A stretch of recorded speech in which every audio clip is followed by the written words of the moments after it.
Hola, buenas tardes. Soy la doctora Fátima Ramírez González. Soy médico internista y geriatra. Actualmente estoy cursando la maestría en Administración de Hospitales y Salud Pública. Voy a presentarles mi proyecto final sobre diabetes y salud pública. Entonces, voy a compartir mi pantalla.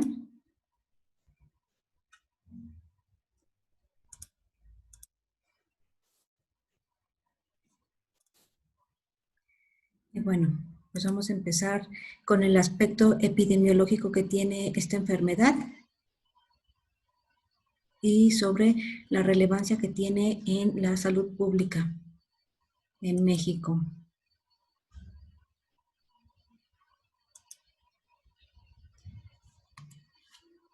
Bueno, como vemos en esta pantalla, la diabetes es muy representativa como entidad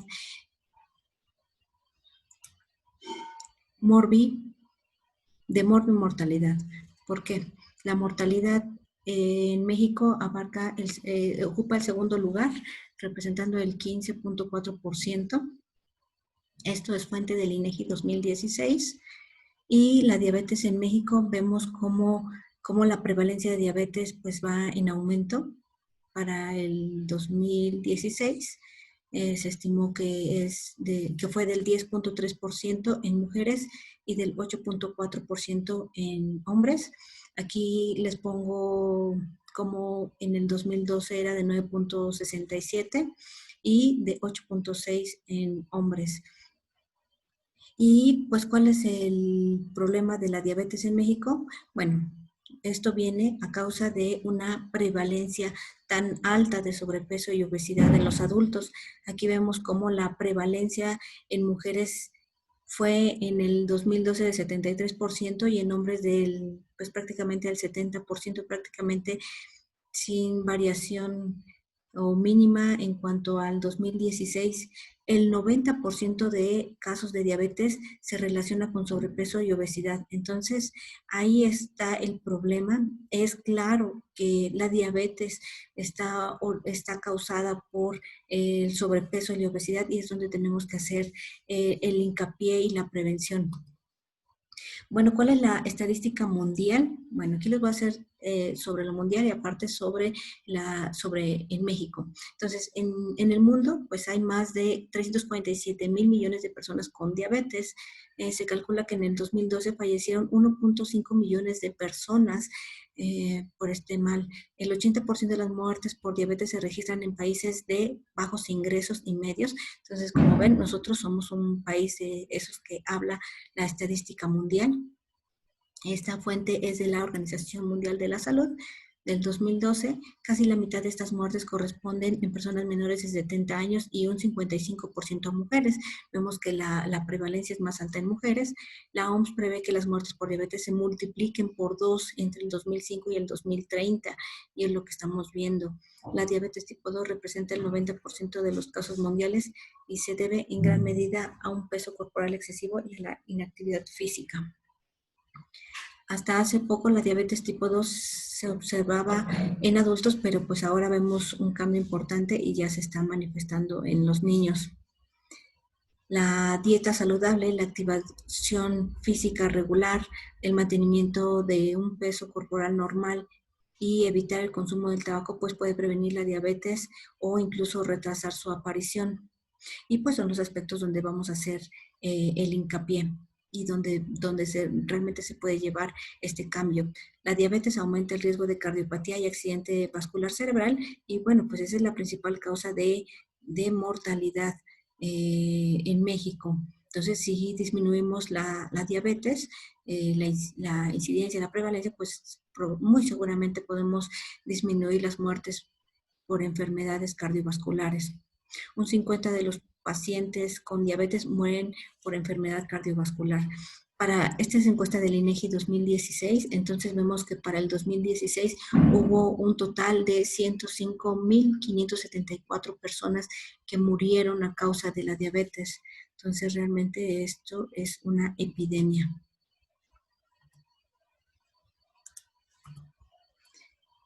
¿Qué pasa en cuanto a las complicaciones? Bueno, las complicaciones, pues sabemos que tres complicaciones, las cuales son características de la diabetes, pues la neuropatía diabética, que es la pérdida de la sensibilidad de las partes más distales del cuerpo, y se ve dentro de la fisiopatología, pues existe una reducción del flujo sanguíneo, y eso pues va acompañada de la disminución de la sensibilidad, más esto, pues aumenta el riesgo del pie diabético y por lo tanto pues llegar a la amputación. De hecho es dentro de las principales causas de amputación, pues la diabetes es la principal causa de amputación en México. La retinopatía diabética es una causa importante de ceguera. Al cabo de 15 años con diabetes aproximadamente el 2% de los pacientes pierden por completo la vista y un 10% sufren un deterioro grave de la visión. La diabetes se encuentra entre las principales causas de insuficiencia renal. Un 10 a un 20% de los pacientes con diabetes mueren por esta causa. Y de hecho está dentro de las primeras patologías causa de ceguera, pues tenemos a la retinopatía diabética.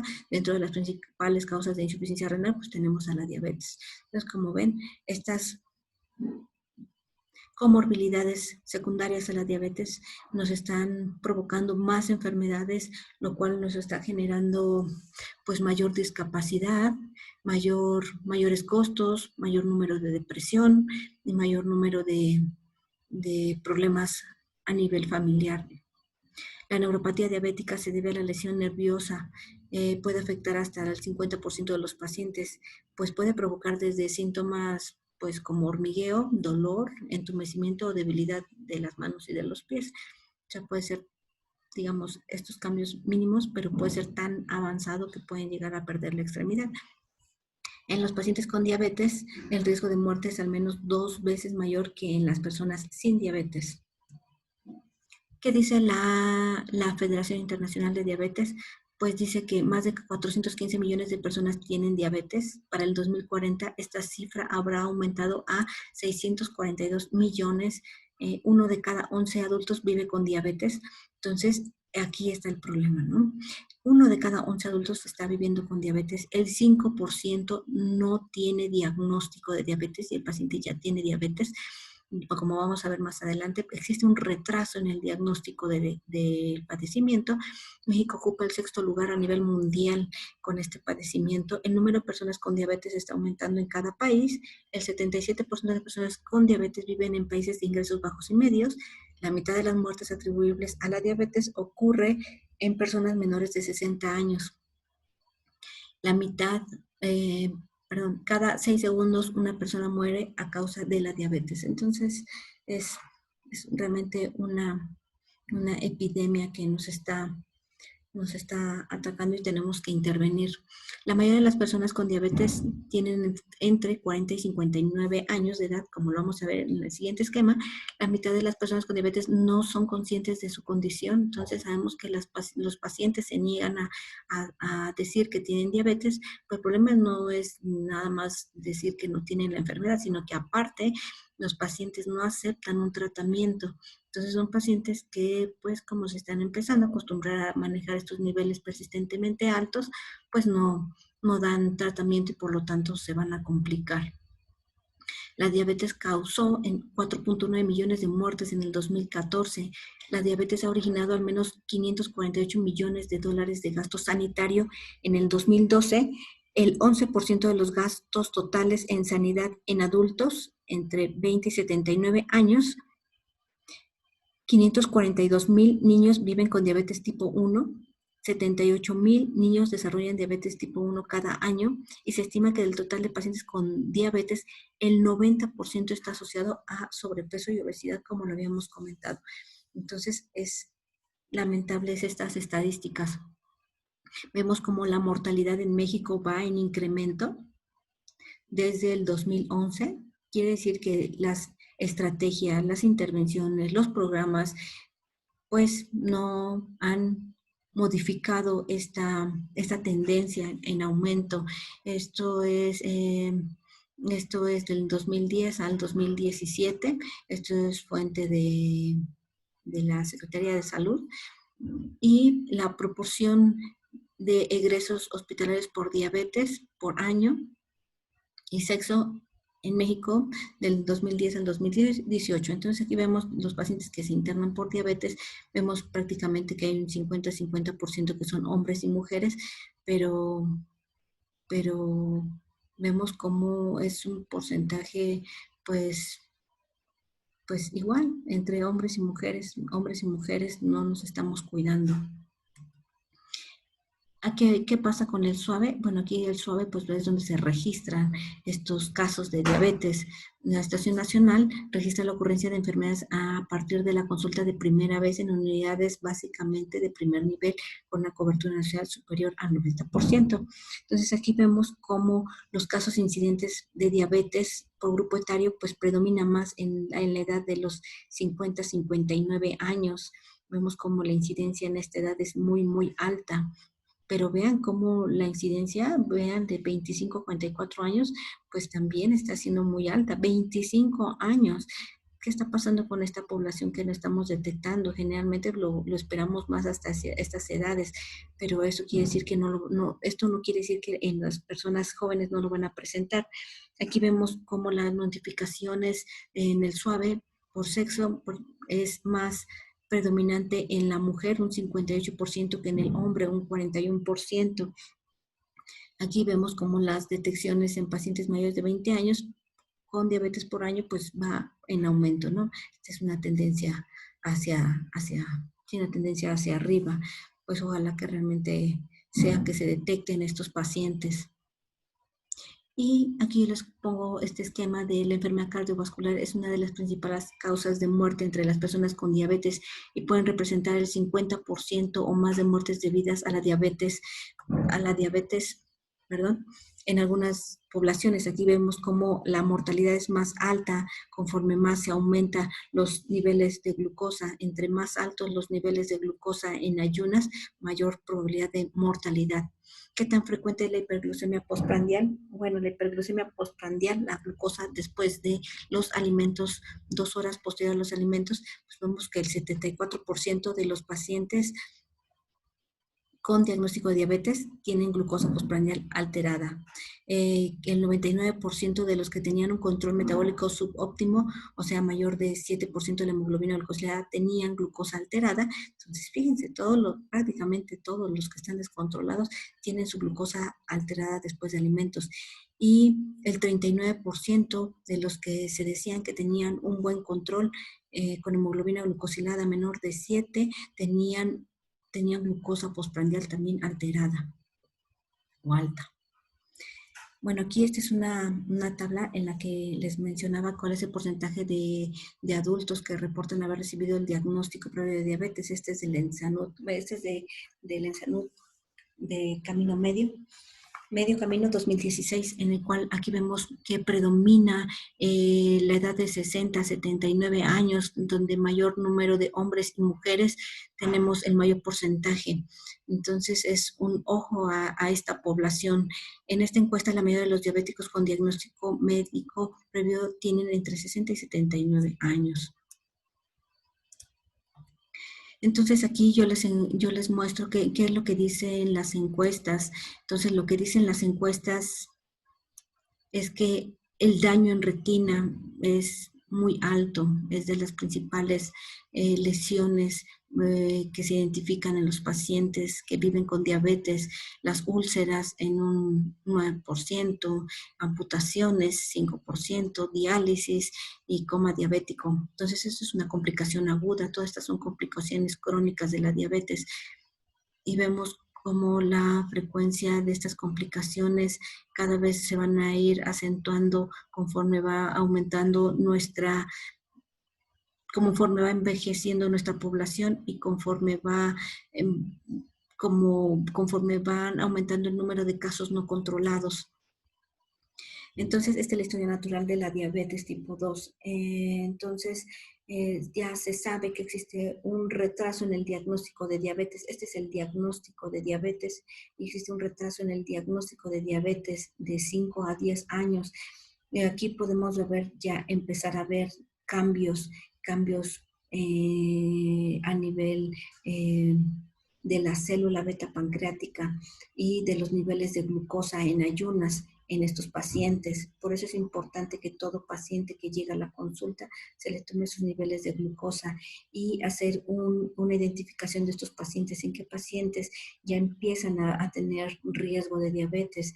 El riesgo de diabetes empieza a partir de tener glucosa en ayuno mayor a 100. Entonces aquí la función de la célula beta pancreática aumenta para tratar de compensar esta hiperglucemia, y conforme aumenta la función de la célula beta pancreática existe resistencia a la insulina. Esta resistencia a la insulina hace que provoque más hiperglucemia, tanto en ayunas como glucosa postprandial. Generalmente esta es una etapa prepatogénica. Aquí el paciente no tiene síntomas, o podemos ver datos clínicos de resistencia a la insulina, como es la acantosis nigricans. Y también pues podemos ver la obesidad, podemos ver después el mismo sobrepeso, podemos ver el aumento del perímetro abdominal, podemos ver el incremento de la presión arterial, dislipidemia, que esto es lo que se presenta en la etapa prepatogénica. Pueden presentar acrocordones a nivel del cuello, en los pliegues. Y al inicio de la diabetes, ahí es cuando se marca pues ya un aumento progresivo de los niveles de glucosa, y puede ser que sean en algunos pacientes sintomáticos presentar hiperfagia, que tengan polaquiuria y que tengan incluso hasta pérdida de peso los pacientes. Y aumento de los niveles de glucosa. Entonces aquí es claro que la resistencia a la insulina pues es máxima, la función de la célula beta pancreática empieza a disminuir conforme van aumentando los años con el desarrollo de la diabetes, y la glucosa en ayunas va a ir aumentando y la glucosa postprandial pues va a seguir en aumento. Esto sin tratamiento.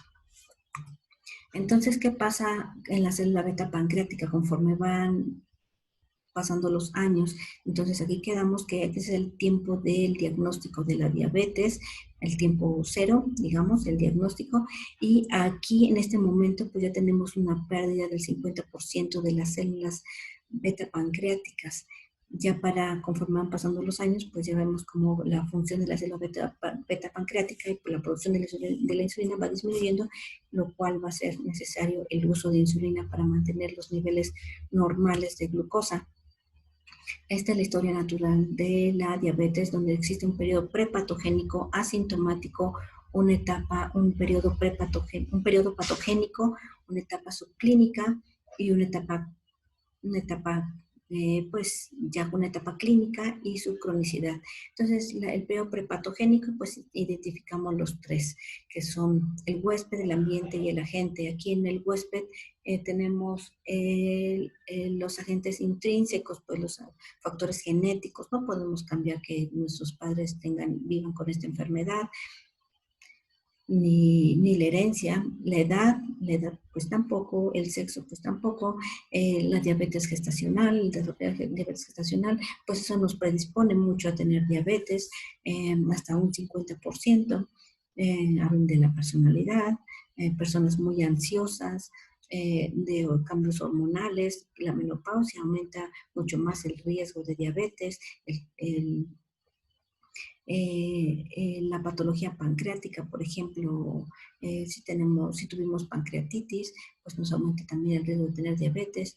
Entonces, la obesidad, por supuesto, aumentan mucho los niveles de resistencia a la insulina, y por lo tanto, resistencia a la insulina, aumentan los niveles de insulina, y esto hace que se acabe la función de la célula beta pancreática y desarrollo de diabetes.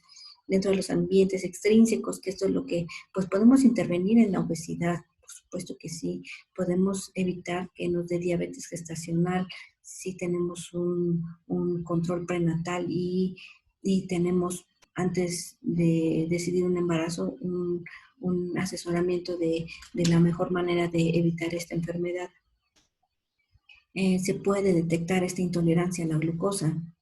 Dentro de los ambientes extrínsecos, pues tenemos los estilos de vida pues que no son saludables. Entonces aquí eso es lo que va a intervenir. Entonces nosotros tenemos que hacer la intervención en la alimentación, en hábitos nocivos, el alcoholismo, sedentarismo, el uso de fármacos que potencian esa resistencia a la insulina, como son los esteroides,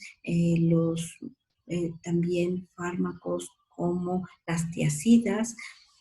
Y pues esto va a hacer que en su conjunto desarrollen este fuerte factor de riesgo para desarrollar la diabetes. Y pues nada más podemos tener un estímulo desencadenante para pues desarrollar la enfermedad. Entonces nosotros tenemos que incidir en esta parte, en la prevención primaria, en este periodo prepatogénico.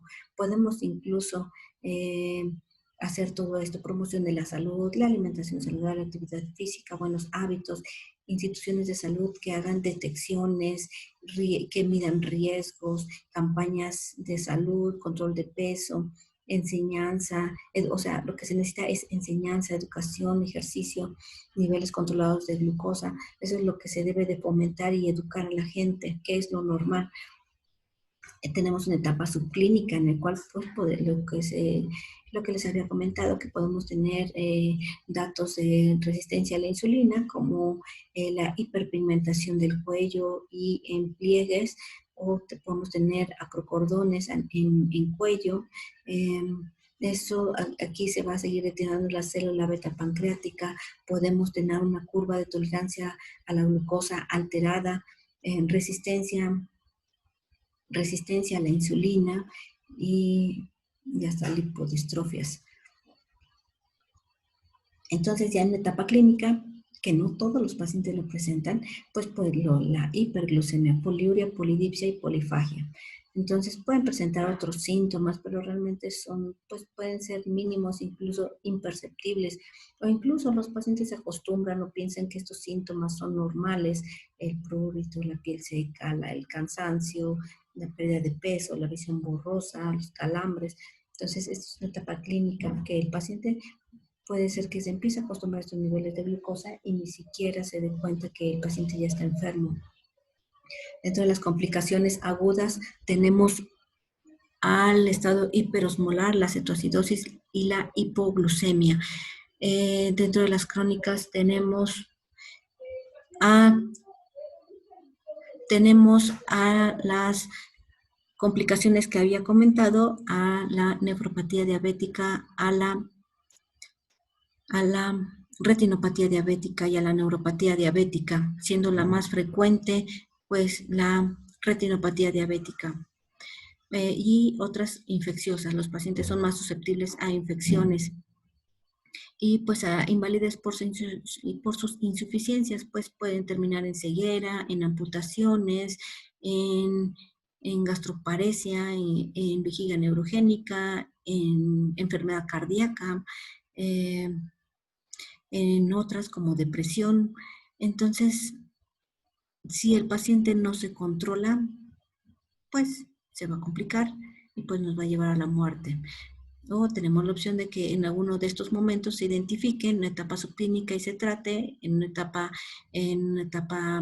ya clínica se trate y se controle, o en una etapa ya avanzada, complicada, pues se controle. Pero entre más se intervenga de forma más temprana, el pronóstico va a ser mejor para el paciente. ¿Cuáles van a ser las intervenciones a nivel de la prevención secundaria? Pues obviamente un diagnóstico oportuno, un tratamiento oportuno y la limitación del daño. Y una prevención terciaria, pues es la rehabilitación. Entonces, estos son los niveles de prevención donde vamos a incidir. Entonces, obviamente, donde tenemos que basarnos y donde un sistema de salud va a poder ser más eficiente, más oportuno, pues es en la prevención primaria. Como dar educación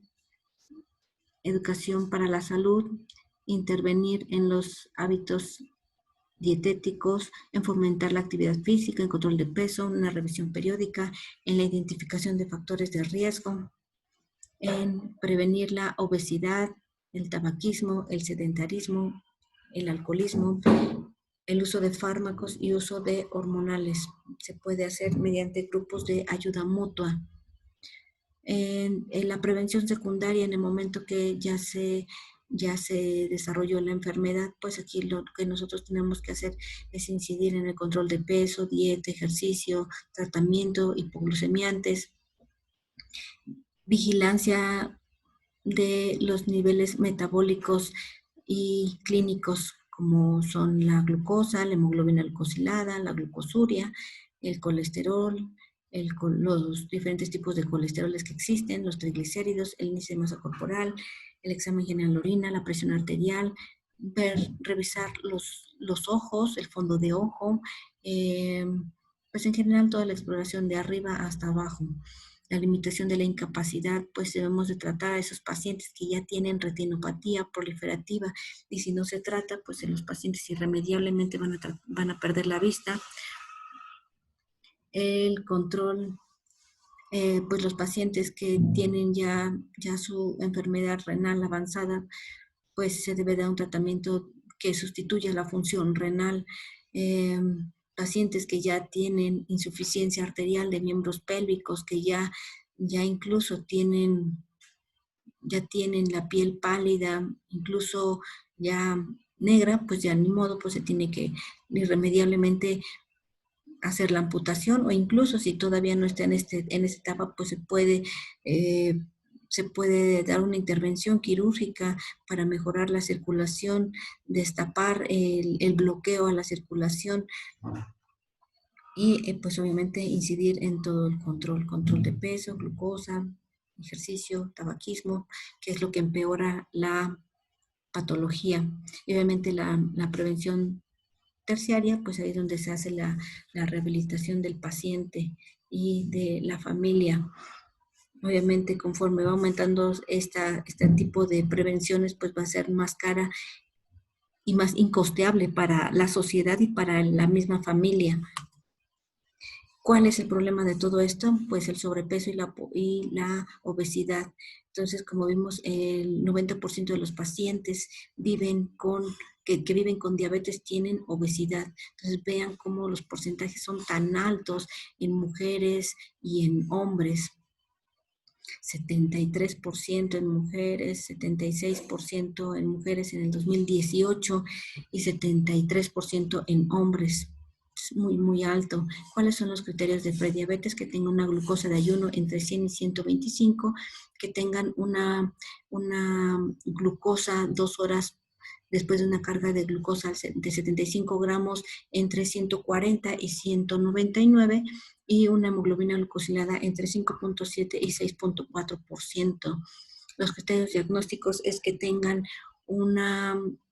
para diabetes es que tengan una glucosa de ayuno mayor a 126, con una ingesta, con un ayuno de por lo menos 8 horas, una glucosa 2 horas postprandial en cualquier momento o después de alguna carga de glucosa mayor a 200, que tengan una hemoglobina glucosilada más de 6.5%, y que pues en cualquier momento, o que tengan algún síntoma de, de hiperglucemia, que tengan niveles mayores de 200, la poliuria, polifagia, polidipsia, y que tengan más de 200.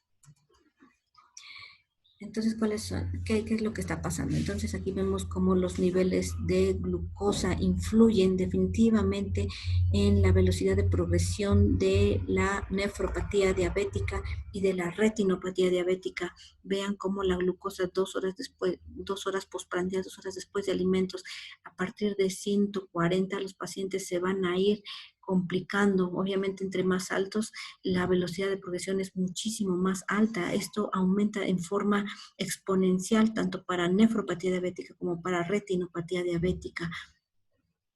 Entonces vemos como a partir de 180, 140 empiezan a desarrollar estas complicaciones, principalmente 180, que es donde empieza a verse el cambio significativo y el aumento exponencial. ¿Qué dice la ENSALNUD en camino al 2016? Bueno, cómo la gente no realiza las medidas preventivas en un 46%, no revisa sus pies en un 20%, y así vemos todos los problemas y donde podemos, las oportunidades de intervención para que los pacientes se compliquen. Tienen la medición de colesterol y triglicéridos, solamente vemos como solo el 15%, la aplicación de vacuna contra influenza como el 15%, estudios de orina y microalbuminuria para detectar ya nefropatía temprana, es muy bajo, revisión oftalmológica, que eviten un calzado que pueda lesionar sus pies, que ellos informen que recibieron educación sobre su enfermedad, toma un medicamento para el control de su presión arterial, revisión dental, aplicación de vacuna neumococo, medición de presión arterial, toma de aspirina, electrocardiograma, toma un medicamento para disminuir la concentración de colesterol y se dejó de fumar. Entonces vemos todas las áreas de oportunidad que tenemos y que tenemos que incidir en la consulta del paciente que vive con diabetes. Esta es la encuesta en salud rumbo al 2016 y vemos cómo la obesidad es el gran tópico de esta encuesta. Es alarmante los niveles de obesidad que se presenta desde las poblaciones más pequeñas, de los niños, los jóvenes, los adolescentes, para el desarrollo de esta enfermedad. Aquí salió que el 9.4% tienen diabetes. Aquí el 87% con diagnóstico de diabetes respondió que sí reciben un tratamiento para el control. O sea, el 87% sí reciben, pero el problema, pues, que no están controlados. O sea, no es nada más recibir tratamiento, sino estar bien controlados. Entonces, dentro de las complicaciones, pues, principalmente refirieron visión disminuida, y de las personas que viven con diabetes no realizan medidas preventivas, como lo vimos que es el 46%. La prevalencia de diagnóstico médico previo de diabetes según sexo y región, pues vemos como la Ciudad de México, la zona centro del país, vemos donde más predomina esta enfermedad. Es todavía mucho más frecuente en mujeres que en hombres. El reporte de diabetes por diagnóstico médico previo fue mayor entre mujeres que en hombres, tanto a nivel nacional como en localidades urbanas o rurales. La prevalencia actual de diabetes, sobrepeso, obesidad en México. Los porcentajes de mexicanos que padecen sobrepeso y obesidad, pues es muy alto. Pasó del 2012 del 71% al 2018 del 75%. Y en diabetes del 9.2 a 10.3%. O sea, esto significa 8.6 millones de personas más enfermas por esta patología. La diabetes, pues aquí yo les pongo la estadística, como en el 2018, es de la ENSALNUD 2018, va en aumento del 2012, 9.2% a 10.3%, siendo más frecuente en las mujeres. Y esto representa 8.6 millones de personas. Ambos levantamientos, en ambos notaron una visión disminuida, que es la principal complicación mayormente reportada en pacientes diabéticos en México. Esto es el porcentaje de población que vive con diabetes en el 2018, y vemos como las zonas moradas son las que tienen mayor número de habitantes que viven con diabetes, como Campeche, Tamaulipas, Hidalgo, Ciudad de México y Nuevo León. Entonces, este es el octeto ominoso de esta es la fisiopatología de la enfermedad. Entonces, ¿esto qué quiere decir? Que existen muchos componentes en el cual implican que el paciente tenga este descontrol. Pues, y esto es el mecanismo por el cual tenemos que incidir, porque son muchas causas que nos van a dar la hiperglucemia. Uno, pues, es el efecto disminuido de las incretinas, otra es la lipólisis aumentada, va a degradarse más la grasa. Entonces, como ven, un paciente descompensado, el paciente pierde mucha grasa. Aumento en la reabsorción de glucosa por el riñón, se reabsorbe más glucosa y por lo tanto más hiperglucemia. La captación por el músculo está disminuida, no le funciona, no entra al músculo donde debe de asimilarse y metabolizarse la glucosa. Van a existir disminución de neurotransmisores que estén involucrados en el apetito, y por lo tanto el paciente siga comiendo y más hiperglucemia, va a tener un aumento en la producción hepática de glucosa, y contribuye principalmente de los grandes problemas para la generación de la hiperglucemia a un aumento de las hormonas contrarreguladores como es el glucagón, y una secreción de insulina alterada, una célula beta pancreática insuficiente o deteriorada. ¿Cuál es el paciente candidato a iniciar tratamiento con la insulina? Pues aquel que no llegue a metas o aquel que tenga una glucosa de ayuno alterada, una glucosa postprandial alterada o la hemoglobina glucosilada alterada. Que el paciente hospitalizado es indispensable el que necesite insulina por el riesgo de hacer acidosis láctica durante el internamiento, paciente con falla renal o insuficiencia hepática, eso prácticamente nos contraindica el uso de agentes orales, pacientes con emergencias hiperglucémicas o en estado hiperesmolar o cetoacidosis, está totalmente contraindicado, pacientes con estado catabólico o síndrome de desgaste, pérdida de peso, debilidad, fatiga, son pacientes consumidos. Aquí les muestro una tabla en la cual hay un retraso en el diagnóstico y en el tratamiento. Entonces, años transcurridos desde el primer diagnóstico. Entonces, para empezar, existe un retraso de 5 años para hacer el diagnóstico. Luego, 2.5 años en el cual se estima que le dicen, bueno, haga dieta y ejercicio, por favor, cambie sus hábitos de alimentación, y todavía no iniciamos tratamiento.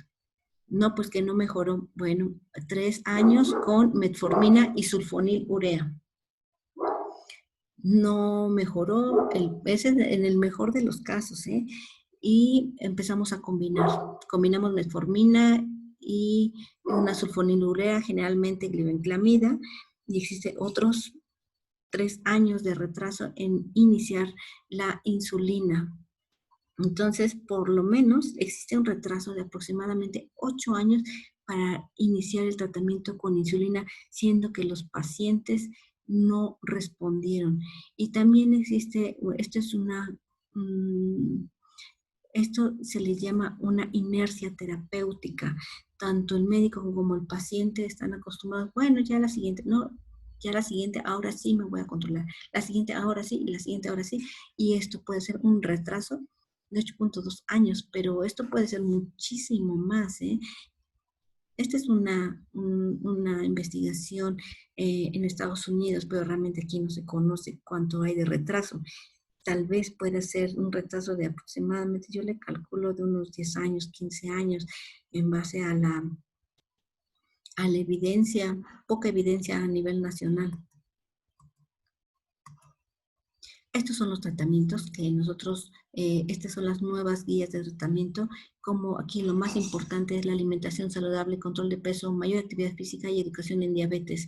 Esto es algo fundamental para poder controlar a un paciente con diabetes, y ya se pueden combinar los diferentes agentes, farmacológicos, y si no mejoran, pues iniciar insulina, pero esto no debe de existir un retraso, porque si no, pues esto va a llevarlos hacia un mal pronóstico. Bueno, pues esas son las clases de antidiabéticos orales que existen en el mercado. Tenemos las sulfonilureas, representando principalmente la glibenclamida, las miglitinidas, que prácticamente están en desuso en México, las biguanidas, principalmente metformina, que la que más se ocupa y la que más hay reporte y evidencia que funciona para el control de la diabetes. Las tiazolinedionas, que se ocupan para mejorar la sensibilidad de la insulina a los receptores, inhibidores de la alfa-glucosidasa, inhibidores de DPP4. Hay muchos ya en México, inhibidores de SGLT2 que ya tienen varios años funcionando en México. La desventaja de estos últimos tratamientos de los inhibidores de la DPP4, como los inhibidores de SGLT2 y agonistas de GLP1, es que son fármacos nuevos, por lo tanto aún no se libera la patente, son medicamentos caros, pero que realmente ayudan en el control del tratamiento de los pacientes que viven con diabetes. Son tratamientos muy caros y ya hay guías que recomiendan como primera línea los agonistas de GLP1, un efecto incretina que mejora realmente este octeto uminoso que nosotros hablábamos anteriormente sobre la fisiopatología de la enfermedad. Los inhibidores de SGLT2 que disminuyen la reabsorción de glucosa por el riñón, y los inhibidores de DPP4 que funcionan como funcionan las incretinas y ayudan a mejorar el funcionamiento de la glucosa en el cuerpo. Bueno, ¿qué pasa con las insulinas? Bueno, aquí tenemos varias insulinas. Entonces, ¿cuál va a ser la que funcione mejor para nuestros pacientes? Pues la que el paciente requiera. Eso que implica el automonitoreo es fundamental. Si no educamos al paciente que se monitorice, que se cheque su glucosa antes de alimentos y 2 horas después de alimentos, es imposible poder ajustar una dosis de insulina y poder dejar el mejor esquema de insulina para el paciente. Entonces, ¿qué insulina va a ser la mejor? La que más fácil pueda tener acceso, la que tenga el paciente el conocimiento y que pueda él aplicarse, la que controle sus niveles de glucosa. Esa va a ser la mejor insulina. ¿Y qué se sabe en el contexto de estos pacientes que viven con diabetes? Pues que solo el 40% se encuentra en buen control metabólico aquellos que tienen solamente insulina basal. Entonces es algo lamentable porque pues, imagínense, ya estar con insulina y aún así el 40% solamente va a estar controlado y hasta tal vez menos, ¿eh? No hay un límite exacto a partir del cual va a haber una falla, pero entre un 9 y un 10% se espera. Entonces, estos pacientes que tienen insulina basal, que es insulina NPH de Temir o insulina glargina, el 40% van a estar en control metabólico. Entonces, ese 60% van a estar descontrolados. Entonces, más o menos se espera que hasta un 50% no alcancen las metas de control pacientes con insulina. Y uno diría, oh, pues ya está con insulina, pues ya está de estar bien controlado. Acuérdense, bueno, es importante que sepan que no es nada más dejar insulina, sino que corroborar que el paciente esté dentro de metas. Si el paciente no está dentro de metas, el paciente se va a complicar.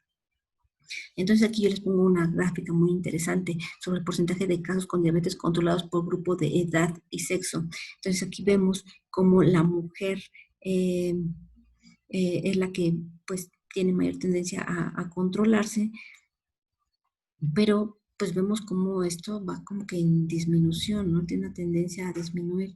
Los pacientes, los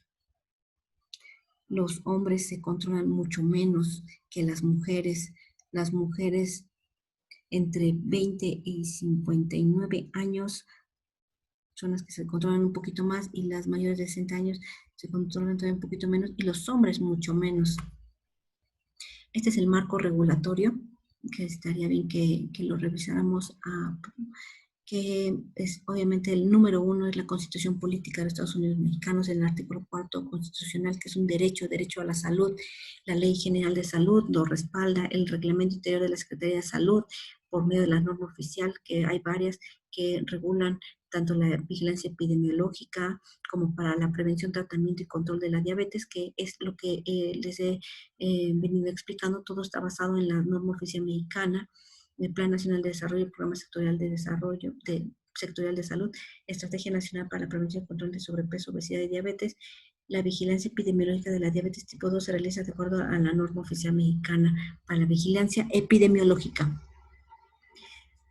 Bueno, En cuanto al análisis de la aplicación de un plan o política pública aplicado en México para disminuir la incidencia de esta enfermedad, bueno, pues se requieren muchas cosas, se requiere cambiar este plan que no ha servido y se requiere inversión en su gente, se requiere inversión en el sector salud, se requiere inversión en esta parte tan básica de la sociedad que es su salud, a la par de empoderar a la gente, de educar a la gente. Entonces es un modelo que se debe basar en el empoderamiento. El empoderamiento es una filosofía o forma de vida, en la adopción de conductas, actitudes y decisiones que desembocan en un estado de bienestar. El empoderamiento en salud es un proceso mediante el cual los individuos y los grupos sociales son capaces de expresar sus necesidades, plantear sus preocupaciones, diseñar estrategias de participación en la toma de decisiones y llevar a cabo acciones para hacer un frente a sus necesidades. Ligado a este concepto se encuentra la promoción de la salud, que abarca, además de las acciones dirigidas para fortalecer las básicas habilidades para la vida y las capacidades de los individuos, las acciones para influir en las condiciones sociales y económicas y los entornos físicos que influyen sobre la salud. Entonces se requiere empoderamiento, promoción de la salud. Es imprescindible que los programas estén destinados al control de la diabetes, adopten un modelo que represente un esquema integral, colaborativo entre el profesional de la salud y el paciente, para que el paciente tome decisiones informadas, tenga el control de sus decisiones, aproveche los recursos, evalúe la efectividad de sus elecciones y aprenda la experiencia. Con esto, un paciente empoderado puede ayudar a otros pacientes que viven con diabetes a mejorar este control.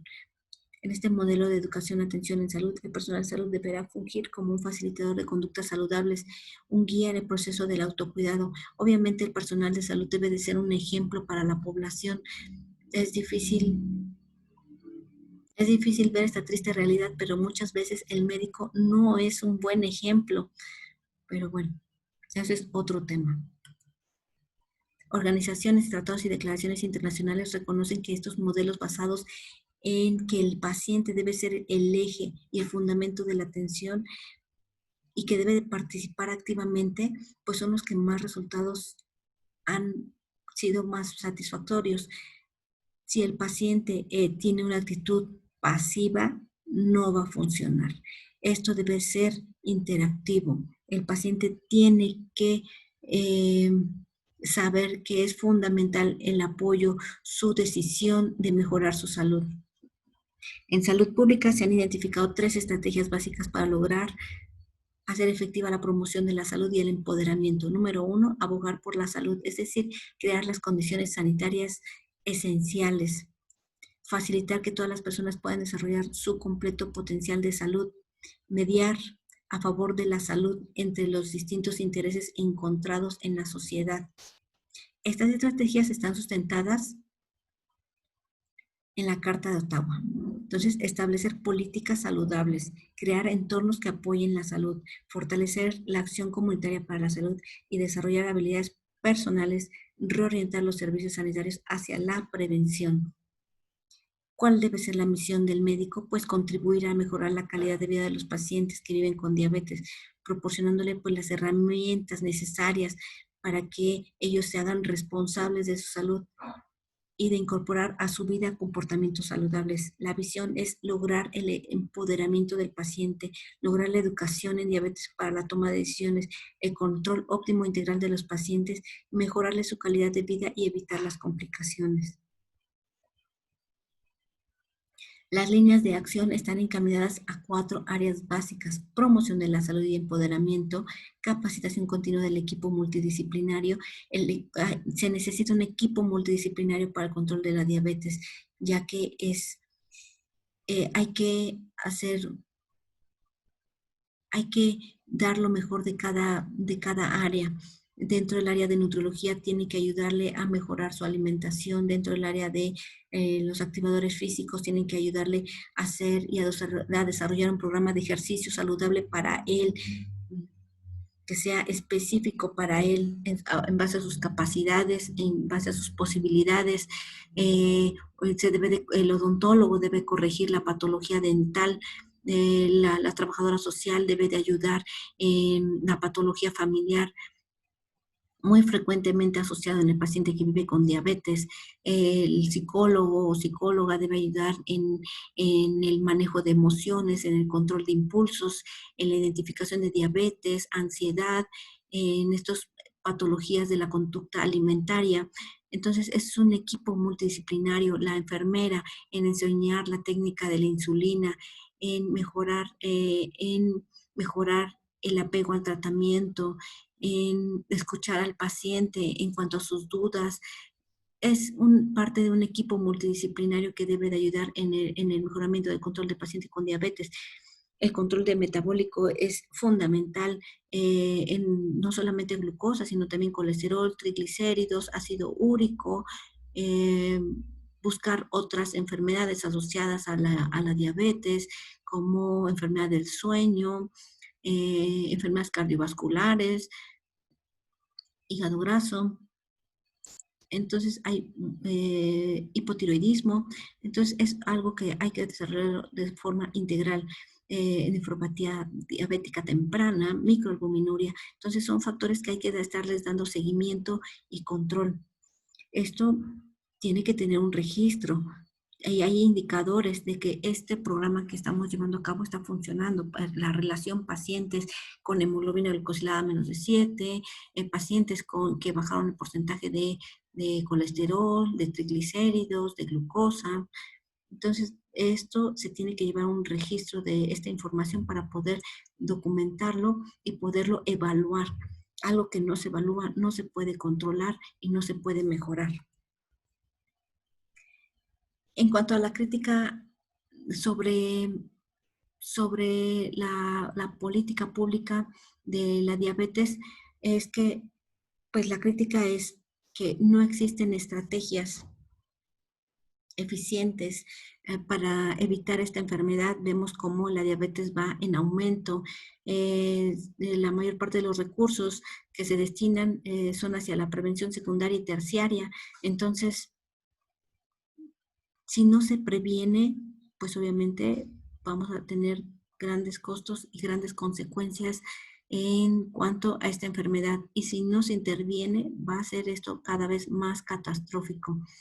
Se debe de incidir en los cambios higiénico-dietéticos, promoción de la salud, del ejercicio, promoción de la educación en salud. Es un derecho constitucional, está en nuestra Carta Magna. Es algo que se tiene que hacer de arriba hacia abajo, de arriba hacia abajo y de abajo hacia arriba. Todos tenemos que ayudar en este cambio. Es un verdadero compromiso gobierno, sector, salud, paciente. Solo se va a hacer mediante igualdad, accesibilidad, calidad, compromiso social y el respeto a la salud como un derecho humano. Podremos llegar a controlar la epidemia. Se debe de intervenir en el sobrepeso y obesidad. Se tienen que hacer políticas públicas para que la gente se alimente sanamente, cómo alimentarse sanamente. No se puede prohibir la comida chatarra, no se puede prohibir el refresco, pero sí se tiene que educar a la gente sobre las consecuencias de esta alimentación. Educación es lo que nos falta. Se tiene que intervenir en la promoción de la salud, en la prevención, la detección, fomentar cambios de estilo de vida saludable, alimentación saludable, poner impuestos a estos alimentos que son de alto contenido en sal, en grasas, en carbohidratos, en contenido energético y hacer más accesible a este tipo de alimentación saludable, verduras, frutas, comida natural más económica. Y eso va a impactar definitivamente en la posibilidad de acceder a los alimentos. Promover el ejercicio, se debe saber que el ejercicio es una necesidad, debe de ser accesible, gratuito. Se debe dar en una educación de calidad dentro de las aulas, una cultura de prevención y estilos de vida saludable. Se destina gran parte del presupuesto a tratar y rehabilitar. Esto requiere Esto quiere decir prevención secundaria y terciaria, lo cual genera grandes costos para la sociedad, a las familias, y aún así el daño ya está hecho y es irreversible. Se tiene que invertir en prevención. El primer nivel de salud ya está colapsado, obviamente también el segundo nivel de salud. Hay sobrecarga de trabajo, malas condiciones laborales, no se invierte en capacitación, no están motivados, la mayoría sin estabilidad laboral, mucho personal en salud no capacitado. Pues eso es la explicación del por qué no se controla también el paciente con diabetes. El paciente con diabetes no tiene confianza en el sistema de salud. Una consulta establecida en 15 minutos, pues es imposible o es casi imposible poder explicar todas estas cuestiones que se tienen que intervenir en el paciente con diabetes si solo dan una consulta de 15 minutos. Eh, se requiere, se requiere mucho trabajo en el paciente, en la familia, en la sociedad. No hay sistema de salud que pueda costear esta enfermedad, ni los países más ricos van a poderlo solventar. Se requiere realmente verdaderas políticas públicas basadas en mejorar la salud pública. Ahora, ¿qué pasa en cuanto al manejo del paciente que vive con diabetes? Pues hay un grave problema. Como parte de institución, la institución les falla porque no hay consultas, no hay medicamento, no hay médicos, no hay, no hay estudios diagnósticos. Entonces, pues, ¿cómo se pretende dar? No, no hay detecciones, ¿cómo se pretende dar cómo se le exige al paciente que se cuide si no se le da la posibilidad para ni siquiera diagnosticarse?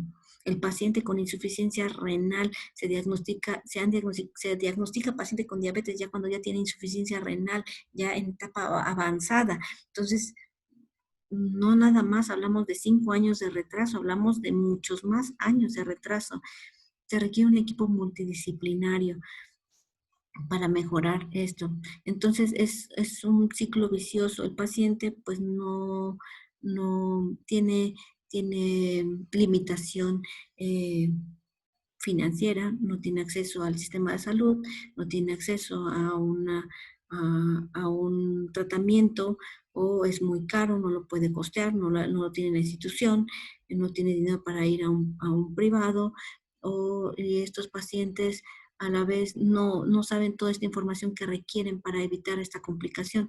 Entonces, todo el sistema falla, le falla al paciente, y también el paciente aún así también falla, aún sabiendo, aún el que sabe estas complicaciones se complica. Entonces, ¿qué es lo que está pasando ahora con COVID? Bueno, pues el sistema de salud esto ya pendía de un hilo y ya estaba colapsado el sistema de salud, prácticamente colapsado. Con esto, pues prácticamente se colapsó. Ahora, ¿qué está pasando? En los hospitales ya no se atienden prácticamente pacientes, y no son porque vienen por patología COVID. Realmente se le está destinando todo el presupuesto a esta pandemia, pero ¿dónde están los pacientes que se estaban atendiendo en cuanto a todas las demás enfermedades? ¿Dónde están quedando? ¿Dónde se están atendiendo?